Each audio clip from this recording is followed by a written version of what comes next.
All right, this is your brother Issachar coming at you with another lesson. First off, I want to give all praises to Yahweh, Bahasham, Yahweh Shai, Bahasham, Rakak Wadash. Double honors to the apostles of the great millstone, which I learned is true from.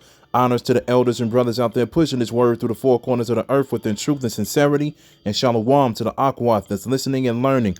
Today's video is going to be entitled, Join Our Team, Flyers Attached to Customers' Orders.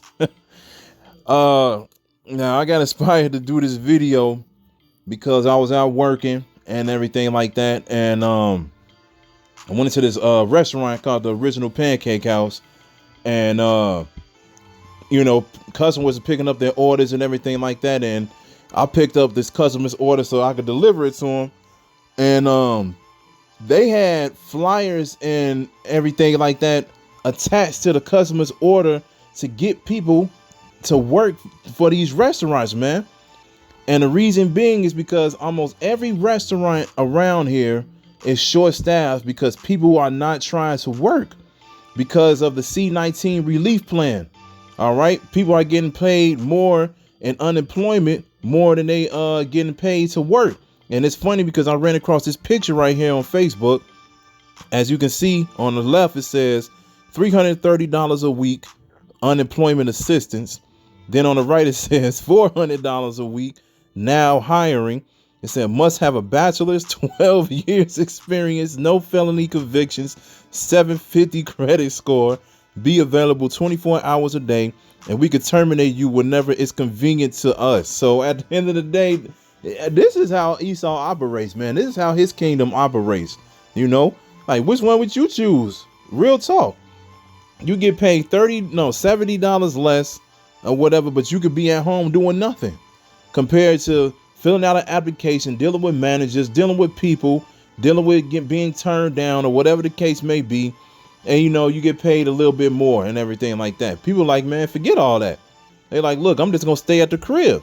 And that's what they've been doing. Like I said, almost every restaurant out here is short staffed and it's bugging people out because now, it's so funny because everybody, a lot of people are taking a jab, right? Or have taken a jab, and they're getting these freedoms again, like you could walk in the stores without the mask and everything like that. And then a lot of these places are opening back up, as far as people going back out to the gym or to the bar, restaurants, or whatever the case may be. Now right now the key is restaurants. So people, we can go out to eat and we ain't got to wear the mask or anything no more because I've been fully jabbed and everything like that. But now they can't even walk in the stores because the thing is, this is causing restaurants to only take online and delivery orders only, man. That's it, because they only have 2-3 people, maybe 4 at the most, to operate the whole restaurant, man. So they can't have people come up in there and sit down or whatever because they don't have waitresses or waiters or hostess or whatever it is to help them out, to help these people out, man. They only have people there enough just to cook the food and people there to bag it up, clean up, or whatever the case may be. And then you keep it moving, man. So they're not letting a lot of people inside of these restaurants because of this exact reason right here. All right. And that's making a lot of people upset because now, like I said, a lot of people are fully jabbed and you still can't enjoy yourself, man. Still can't enjoy yourself. And then I ran across this article right here from eater.com. It says the lie of no one wants to work. The lie of no one wants to work or whatever. And when you read down here, it says after 8 years in the restaurant industry, Estefania decided she'd had enough. Last summer, she quit her job at a new American restaurant in Chicago where she had worked as a manager and sommelier since 2017. Estefania, who asked to be referred to by her first name because she is an undocumented worker, she said she got C-19 in June and took 2 weeks off to recover and quarantine. When she came back, she noticed a shift in the way her employers treated her. I came back to be given a silent treatment from the owner, she told me via email. He said I abandoned him and that he couldn't trust me or see me as a manager anymore. Damn. Estefania said the last straw was when a co-worker threatened to call ICE on her. She quit the restaurant, got a job as a receptionist, and thought she was done with the restaurant industry altogether. But the pay couldn't compare to what she was making before. So now she's back.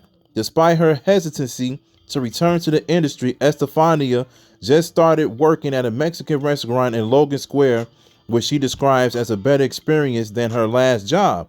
The fact that Estefania quit restaurant work and returned makes her a C-era rarity. For months, restaurateurs across the country have been sounding the alarm about an industry-wide labor shortage.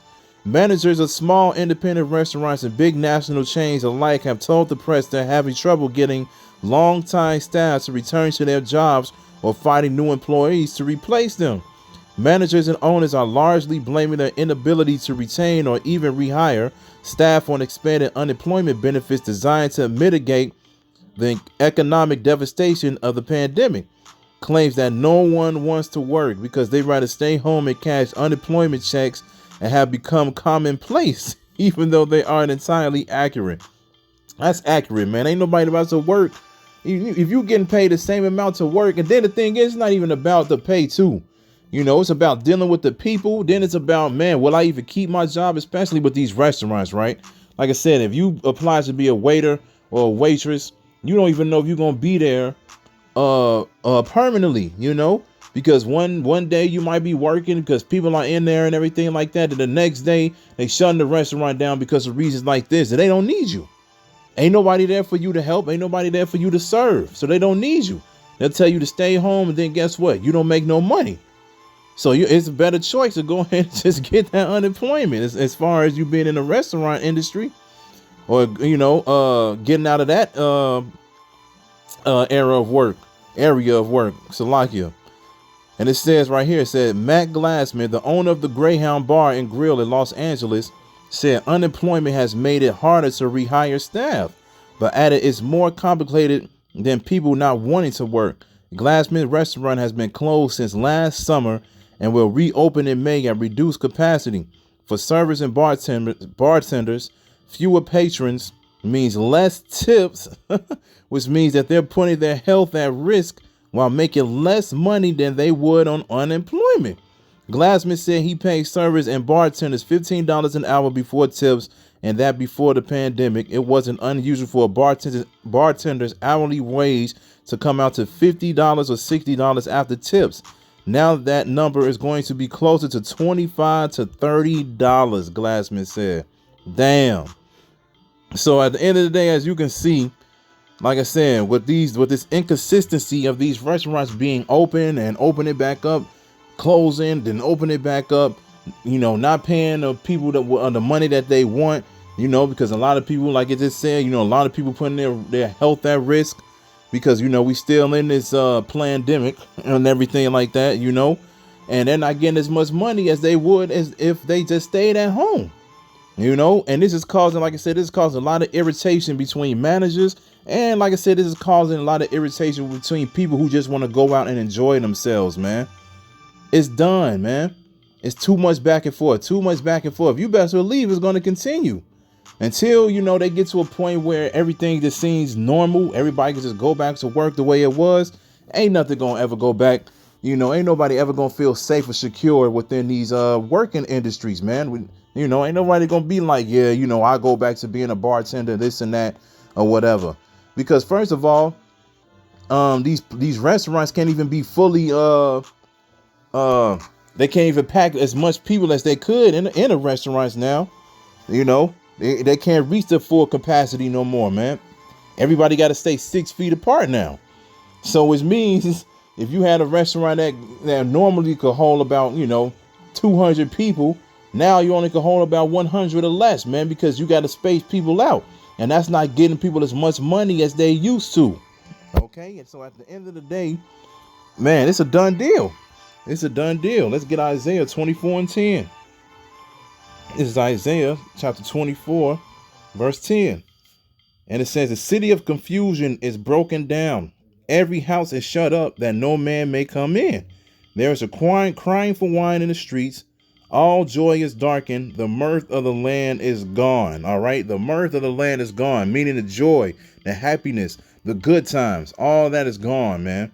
It's too much back and forth. You know, a lot of people trying to enjoy themselves, but then they can't. You know, now a lot of people are looking at each other as enemies because now, you know, you got people walking in these stores without masks on. And then they'll look at people with masks on as the enemies, looking at them like, man, how come you still didn't go to the doctor and get the jab yet? How come you didn't do that? You know, they like, man, I did mines within like 2 weeks. Come on, man, we trying to end this thing. But there's a lot of people out there that's realizing the dangers of taking it, like us, you know. And a lot of people are looking at the people who did take it as idiots. They like, man, you don't even know what you just put up in you, but you looking at me like I'm the idiot. You the one that just went straight to the doctor. Was like, yeah, let me go ahead and take that or whatever, just so we can hurry up and get back to normal. Because that's all they want to do. That's all they want to do. They're not taking it so they can be protected from the disease that's out here. They're taking it so they can get things back to normal, man. Because if you were really serious about your health, you would be patient, man. You'll be patient and be like, you know what? No, I would rather wait for the years to come before I finally take this, man. And the thing is, you shouldn't take it anyway, because like the scriptures say, you're not supposed to make any cuttings in your flesh. And then the flu shot it's not even proven to be 100% effective. So what makes you think something that came up in a year is going to help you out, man? Like it says, there's a crying for wine in the streets. All joy is darkened. The mirth of the land is gone. Man, it's over with, man. It's a done deal. Let's get let's get Luke 11:17. This is Luke chapter 11, verse 17. It says, but he, knowing their thoughts, said unto them, every kingdom divided against itself is brought to desolation, and a house divided against a house falleth. All right. If Satan also be divided against himself, how shall his kingdom stand? Because ye say that I cast out devils through Beelzebub. So at the end of the day, every kingdom divided against itself is brought to desolation, and a house divided against itself falling. Against a house falleth, man. This is what's going on in the world right now, man. We seeing people divided against themselves to the fullest, man. You got team no mask versus team mask. You know, you got these restaurants, you know, literally paying people. They getting ready to pay waiters and bartenders money as if you worked at not McDonald's. I ain't gonna say McDonald's.